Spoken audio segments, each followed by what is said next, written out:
Hello, my name is Every Bubble. I sometimes go by the name of Simon, and this is a thoughts video. A thoughts video on Gaia Project. Now, for those that don't know, Gaia Project is a re-implementation of Terra Mystica, which has long been a, considered like a very good Euro. So really, the question is, if you have Terra Mystica, should you get Gaia Project? What is the big differences? And do I think they have changed anything that is remarkably or anything that has actually made the game stand out when compared to Terra Mystica? It's kind of an iffy thing because when you first look at the game, it's dreadful. It is unbelievably awful. The artist seems to do better when they deal with fantasy. They did well in Terra Mystica. It's not the greatest artwork in the world, but at least fits the theme. In Gaia Project, it's quite noticeable. You also have a thing where the UI or the graphic design of all the iconography in the game is actually very, very good. The trouble being though is because of space, they kind of treated it as having a lot of empty space. So often tiles, technology tiles, simply just have the icon and then it's on a black background, or this be a one monotone colored background. And it does kind of stand out. Now, it's not completely terrible. Component-wise, the components are actually very decent. I actually like the plastic power tokens this time as opposed to the normal wooden ones you get in Terra Mystica. However, in terms of the actual structures, yeah, they look quite cool, but I don't like the feeling of them. It kind of gives me the vibe that Spirit Island did the same thing, where it's all like, it feels 3D printed. It doesn't feel like the plastic miniatures were like sculpted nicely enough. And that's not great, but it's not a killer of the game. They've actually done quite well. The game has shrunk down in terms of player size. You only get, I think it is, you still get 14 races, and they're all various different things. Now, what's cool about Terra Mystica is you can get up to like 20 with the expansion. It's the same in Gaia Project. You have a lot of variability in how you're going to play the game. What's also quite cool is the game now comes with a modular board, which means you have these kind of hex grids that form up the base of the board where you kind of Terra Mystica expand on, or Gaia form, or whatever the term is being used now. But essentially, instead of just having the same grid over and over again that you had in Terra Mystica, you now have a variable board in using hexagons, which is a nice improvement. So, if you don't know how Terra Mystica plays, it's actually quite simple. You're basically managing your resources of builders, money, and power to basically put down houses and terraform the landscape to your desired color. If you're playing blue, you're the mermaids and you want to transform everything into water, and different areas are going to be harder depending on what the areas are. So, for example, mountains are going to be harder than, say, the forests to terraform into water. And again, this changes for each race, so you have, again, the variability of that. When you, after you're busy done terraforming, you're going to be putting buildings down. You're going to be then upgrading those buildings into trading posts, which will generate you money. You might be turning them into temples, which will give you access to special, like, one-time god favors, or sometimes even a permanent favor. Or you're going to be building a stronghold, which allow you to gain access to one of your special abilities. Now, each race comes with a special ability. Some races don't, but there's also variable changes in terms of how much things cost. This is the same for Gaia Project. If there's a difference, I will point it out. Essentially, the game takes place over a series of 6 rounds. 6 rounds, yes, 6 rounds. And each round, you're going to be gaining points by doing a certain thing. These are also variable, and they could be changed around. So, for example, in the first round, it might ask you to, for each temple you put down, it'll give you 5 victory points. Gaia Project is, again, the same thing. And so essentially you're going to spend the 6 rounds trying to make the most effective engine work, while also at the same time trying to basically improve your engine and get those objectives done at the same time. It's essentially kind of a balancing act, and it's quite nice to try and finish up using all your money and all your workers at the right point to generate you the most in the next round, because that's where the upkeep will happen and you'll get more for all the buildings you put out there. And there is a sense of area control. If you build close to a person, you'll get discounts on building trading posts, but then you can also siphon off power whenever they build something. It's a bit complicated and I won't go into it. And likewise, if you build far away from someone, then you don't run the risk of them kind of like maybe trying to cut you off or take a land that you desperately need. So that's pretty much Terra Mystica, and Gaia Project basically is the same thing. Now, it does have two major differences. The big one is the cult track. Now, in Terra Mystica, the cult track essentially is this four rows where you could send priests to basically go worship, and you'll occasionally get given more power when you go and worship. That's about it. What Gaia Project has done, and I think this is a brilliant move, and I think it's probably the reason why I think Gaia Project might be better. Actually, I think Gaia Project is better than Terra Mystica in this regard, is that all your upgrades are now tied to the technology track, which is the cult track instead. What this means is if you want to increase how far your shipping is or how far you can jump to the next planet, you'll be going up one track. If you want to increase how well you are terraforming, which means you will be spending less resources to actually terraform planets into your color, then you simply have to go up on that track. And it's nice because now you feel rewarded for going up on those tracks, whereas before it always felt like it's kind of like a side thing that you had to do. It was more like a leftover thing which didn't really have any bearing. It's in Terra Mystica, it felt like if you didn't have the cult track, nothing was lost. But in this, if you don't have that technology track, it's huge. That technology track feels like it does everything, and you get rewarded for each step you go up. It has the same features as well. If you want to get to the higher tiers, you then have to use a key, or in this case, a federation token, which is essentially a gathering of planets. And again, the buildings will then add power. And you need 7 power to form a federation. There's a bit more trickiness to that. In a normal game of Terra Mystica, you would place your token down to form a town that was again connecting buildings, adjacent buildings of 7. In this, the buildings can be as far away as you want.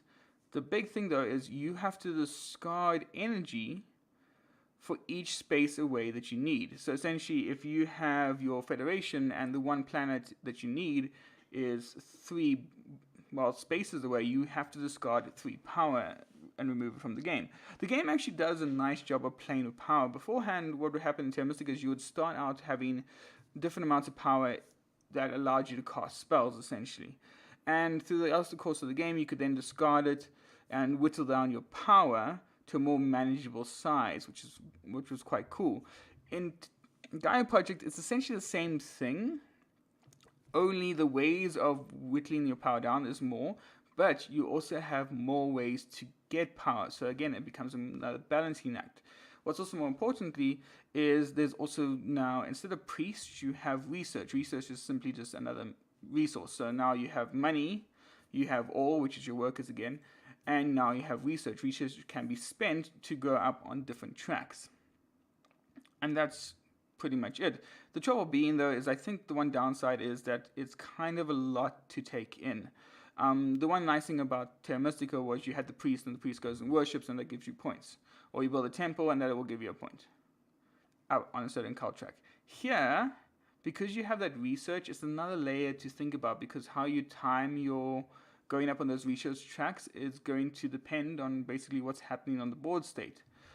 I also don't particularly like the one thing in Gaia Project where it feels like an empty board. It feels tight and empty at the same time, and that's because you have empty space. You have planets, but in order to get to planets, you have to upgrade your jump drives, which is simply the case of upgrading your shipping. But you never get to fill up those empty spaces unless you're playing with one of the races, or unless you're putting satellites down to form a chain of federations. What this means is the board kind of looks empty at certain points in the game, and it's also difficult to see where other people are at certain points. You can't really work out how close they are to you or what areas they have immediate access to, and that's a bit of a downside. Essentially, I don't like how they used so much empty space in a space game. The one of the nice things about Terra Mystica is that board does feel tight no matter how many people you're playing with. But in this, we played with a 3-player and we thought it was absolutely fine. Obviously the board is customizable, so you can always shrink down or increase the size. And again, you can also flip over the tiles, and that will also either make a lot more planets show up or less planets show up. Again, me leading to this kind of fight scene. That's pretty much it though. There's not many other changes that I've had. There's one small thing where one of the cult tracks, there are purple planets, and purple planets can be terraformed into usable planets, but you have to get a Gaia former. In order to use a Gaia former, you have to then go up on a certain technology track. You'll gain access to Gaia former once per turn. You can then use it to Gaia form a purple planet close to you, and then essentially that's now booking that planet for you to take over in the next round. But you have to spend your energy, and the energy will go into a separate category. And this is actually quite cool. So essentially, the energy doesn't get removed from your bowls; it just simply goes to the one side and can't be used again until the next round. However, what this means is because you're not discarding that energy, you're essentially just sending it out. You actually have, again, a tighter pool of energy to control with, which means you might actually want to do it earlier on in a turn because you won't be trying to, again, push those power into the third bowl, which will then allow you to cast abilities. There's also green energy cubes. Green energy cubes are kind of like... Green energy cubes I don't particularly like. They essentially are used in multiple ways. Firstly, you need one to colonize a green planet. But you don't have to use any terraforming to do so. You can also use them to increase your jump drives for one colonization or terraform. And you can also spend a certain amount, 3, 4, or 5, to gain 2, 3, 4, to gain different ones of abilities each round. I don't particularly like it just simply because it does feel like a bolted on mechanic. The game would be fine without it, and I think one of the reasons they did that is just so people have more options when it comes to the technology track. The technology track is now 6 different technologies as opposed to the 4 cult tracks that were in the original game. That's it. I promise you that is it when it comes to Gaia Project. It's not pretty. I don't like the plastic pieces. However, I do like the cult track and the technology track being almost completely overhauled and revolutionized. I think it does a lot for the game. It makes it feel like a much more intrinsic part of the game. And it's also a lot more fun to then play around with and be like, okay, well, I'm going to try and go up this track and this track for this game. Or I'm going to try and use this track because that's going to help me a lot in combination with my alien race. And again, what's great is you have a variety of alien races, all of which are going to be giving you strange and unique powers. Now, do I think you should get it over Terra Mystica? It really depends on you. Firstly, I do think this is a better game. And if you don't have either in your collection, I would say maybe go and pick up Gaia Project because I think you'll enjoy the mechanics more in that than you would in just the base game of Terra Mystica. If you have Terra Mystica already, what I would say is at least try and play it once just to see if you do like it. And again, there is an expansion coming out to Terra Mystica later this year. We don't know what's going to be in it. But again, that might actually add elements that were good in Gaia Project back into Terra Mystica. Again, maybe we'll have like a modular board. It's basically an either or in this case. I think in terms of like ratings, in order to get like your head around it, like if Terra Mystica is a good 7.5, I think Gaia Project would be the 8. Right? It's not radical. You playing Terra Mystica with just a very much improved technology track, but that change is so impactful for the game's feeling. Again, but you don't have to get Gaia Project if you have Terra Mystica. I think it's good of them to. It's good to see designers at least trying to improve on their design. I don't like the space theme.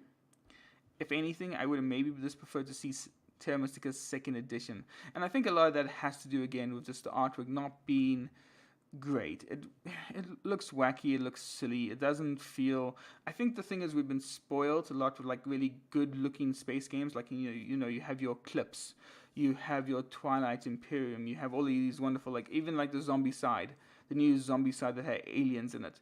I mean, that was very, very good in terms of the artistic production. And maybe I'm being a bit spoiled on terms of looks, but you get a lot for the game. You get a ton of content in the box for what's being offered. Anyway, that's my thoughts on Terra Mystica. Sorry, that's my thoughts on Gaia Project. Sorry, that's my thoughts on Terra Mystica in space. It's a really good game. If you don't have it, I would suggest picking up at least one of either. Get Terra Mystica or get Gaia Project. It's really up to you, but I do think and I do recommend that you should be picking it up. Anyway, that's going to be it for me. If you have enjoyed this video, then of course remember to leave the like and hit the subscribe button, and make sure to put out at least one video a week. And if you didn't like the video, then remember to hit the dislike button. It's there for a reason. And of course, leave a comment. I'd love to hear from you. Maybe you actually prefer Terra Mystica over Gaia Project. Maybe you think they shouldn't have done Gaia Project at all, and this is a waste of the development team's time. But I would love to hear from you. Anyway, that's going to be it for me. Thank you so much for watching. Bye-bye.